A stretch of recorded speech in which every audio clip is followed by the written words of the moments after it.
Hello, I'm Jonasz Rewiński and you're watching Break the Fake. They make them, we break them, and tell you everything you need to know. Sweden, a country known for IKEA, peaceful Lutheran churches and beautiful landscapes generally, suddenly found itself in a situation worthy of a spy thriller. Local law enforcement exposed a ring of nuns from the Holy Elizabeth convent in Belarus, who are suspected of collaborating with Russian military intelligence. As it turned out, under the guise of prayer, icons and church souvenirs, a completely secular and rather sinister scheme has been operating for years.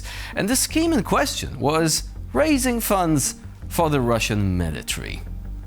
According to the investigation, the nuns operated in EU countries under the guise of religious activity, selling various items and then transferring the proceeds raised to the Russian Federation. Icons, candles, calendars, standard church swag, only instead of the usual stuff like helping the poor or fixing the roof at the local monastery, the money went to tank repair workshops or drone assembly lines. Hardly what the good Lord intended. Law enforcement agencies were particularly interested in the trips made by representatives of the monastery to the temporarily occupied territories of Ukraine. Tourism with a blessing, but without any discernible pilgrimage route, apparently. This case demonstrates once again that Russia systematically uses the Orthodox Church as a tool of hybrid influence. Under the guise of religion, information is gathered, pro-Russian propaganda is disseminated, and aggression against Ukraine legitimized as networks of influence are built in Western societies. The greatest threat lies in the fact that church structures in democratic countries enjoy a credit of trust and special legal status. This allows them to influence public opinion, shape a wary attitude towards sanctions and war, and, if necessary, become an instrument of destabilization. It's Christianity, but one where the Sixth Commandment and a few others, to be brutally honest with you, have been seemingly retconned into oblivion. US President Donald Trump stated his recently formed Board of Peace could potentially replace the United Nations. According to the American leader, the UN has proven to be too ineffective when it comes to ending wars. Wow, that's a big crowd. It's a lot of people. I think it's like a record. So, these are accomplishments. Do you want your Board of Peace to replace the UN? Well, it might. I mean, the UN just hasn't been very helpful. I'm a big fan of the UN potential, but it has never lived up to its potential. The UN should have settled every one of the wars that I settled. I never went to them. I never even thought to go to them. They should be able to settle those wars. They don't. I believe you got to let the UN continue because the potential is so great. Well, on the question of the UN, you could say, well, he's not wrong, at least partially. It seems that the White House has decided that if the old global mechanism doesn't work, it is time to build a new one, preferably one that forgoes resolutions and paperwork. The Peace Council, the Board of Peace, which is the official name, was originally created as part of an agreement to end the war between Israel and Hamas in Gaza. The White House has even gone so far as to already send invitations to world leaders. Now, among the recipients of those invitations is Vladimir Putin and Alexander Lukashenko. And this is where, as they say, the fun begins. Now, so far, the self-proclaimed president of Belarus, Alexander Lukashenko, did not hesitate long before signing a document of accession, while simultaneously mentioning the war in Ukraine for some reason.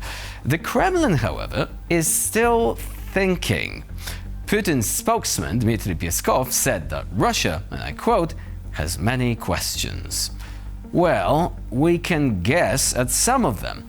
Can you peacefully plunge a city of over 3 million people into darkness? Can you peacefully lob a ballistic missile or two at your neighbor, like every single day? Can you have a peaceful occupation?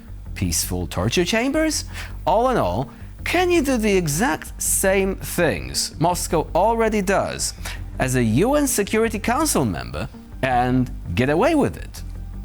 And let's be honest, This is not even a joke, because Kremlin propagandists have once again proven that in their version of reality, there is no such thing as a civilian, only legitimate targets.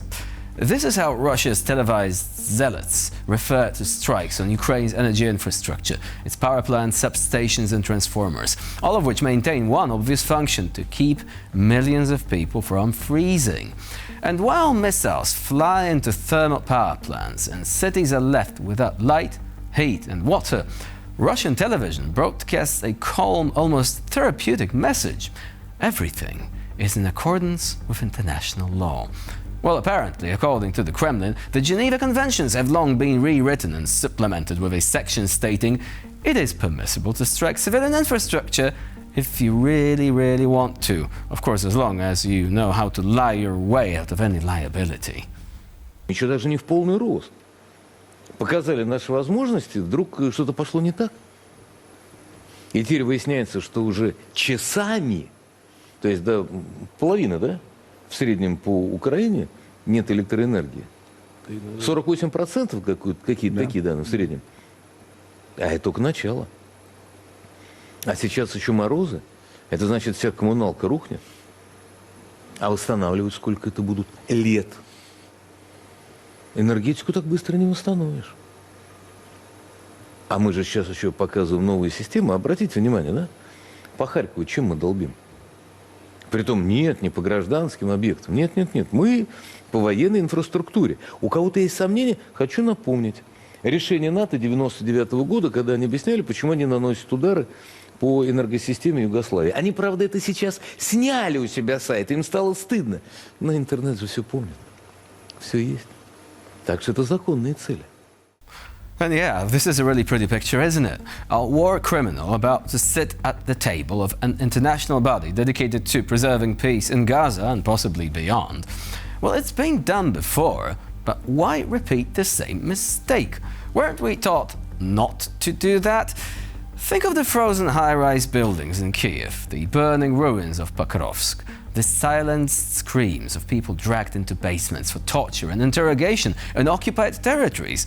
From a strictly humanitarian perspective, this is just as bad as the war in Gaza, the very thing the Board of Peace is intended to prevent ever happening again. See what the problem is? Now, naturally, the devil's advocate argument is this: Russia is present in other international bodies, so it's not enough a reason to boycott them. Well, perhaps it should be, but also, if Trump hates the way the UNSC has become a useless talk workshop, with Russia and China ready to derail anything useful with a veto and a wicked smile, the question is simple: why establish yet another entity marked with the same exact structural weakness? With Putin and Lukashenko sitting at the table, this can easily descend in an absolute mess, unless Trump decides to give these dictators the "you're fired" argument early on, and quickly at that. Also, Putin has a creepy, potentially sexual obsession with tables the size of an aircraft carrier, so the furniture bill is likely to be quite obscene, and yet it's still nothing compared to the overall cost of allowing Vlad to make war while preaching peace. And with this, we conclude this edition of Break the Fake. Please stay with us here on TVP World for more latest news, updates and commentary.